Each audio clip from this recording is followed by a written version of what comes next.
Good evening and welcome to The Truth.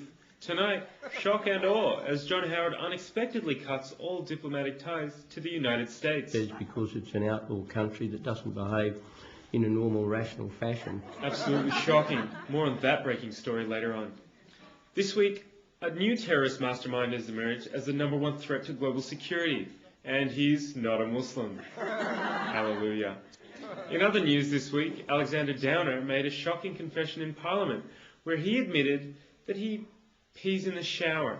I'm guilty of that. I am the guilty man. Foreign Minister joins us now from our Canberra studio. Alexander Downer, thanks for joining us tonight. It's a pleasure. Minister, let's put the shower scandal aside for a second and go straight to international issues if we can. You'll agree that coalition forces are stretched across Iraq and Afghanistan. How do you intend to find the troops to neutralise North Korea? The challenge here, though, and it's important to understand this, is to keep working at training up the Iraqi army especially and make sure that before too long they will progressively be able to take over the country themselves without international support, province by province. I'm sorry, did you just say that you plan to train the Iraqi military to invade North Korea? This is a tough decision, not necessarily a popular decision. But Minister, don't you think there are obvious flaws in this plan? Look, I don't mind whether it's popular or unpopular. I'm going to say it because I profoundly believe this and believe it to be right. Okay. You also recently suggested, in light of the upcoming Ashes series, that we should just send the entire English cricket team to Guantanamo Bay. I don't think giving in to the terrorists in the end is going to be in our long-term security. With all due respect, Minister, don't you think it's a bit extreme to suggest that the entire English cricket team are terrorists? Is it really necessary to send them all to prison? And how do you think the British government will react?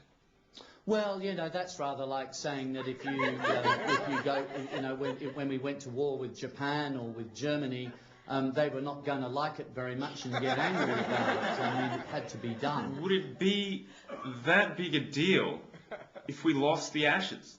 That will be a massive victory for terrorists, jihadists and the Saddam Hussein supporting insurgents. Surely Australia can solve this without sending anyone to prison indefinitely.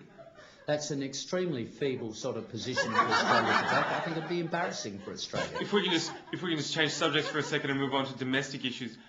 You've defended cuts to elderly care despite damning evidence that senior citizens don't have adequate access to nursing and healthcare, and you've said that you won't back down. Look, I've made the point I want to make about that, and I think it's just worth reflecting on this. Of course, when you confront evil, the evildoers themselves will fight back. Isn't it unfair? Isn't it unfair for you to call them evildoers simply because they are a menace on our roads and can't drive? The proposition that somehow you don't get into a confrontation with terrorists, or you don't get But they're into not confrontation terrorists. with They're tyrants. just old people who want hospital cover. Just because they shoplift doesn't make them I terrorists. think you just have to have the courage and the determination in the end to try to defeat these people. And look, as I said already... I'm sorry, Minister, we are running out of time. I'm going to have to cut you off there. Thank you for being on our program. It's a pleasure. That was Foreign Minister Alexander Downer. Join us again on The Truth when we ask Kim Beazley how long he thinks the Labor Party would last were they to win the next election. Right, we'll be out in another month or so. Make preparations accordingly to replace us. That is the sort of thing I'd do. That's all from us.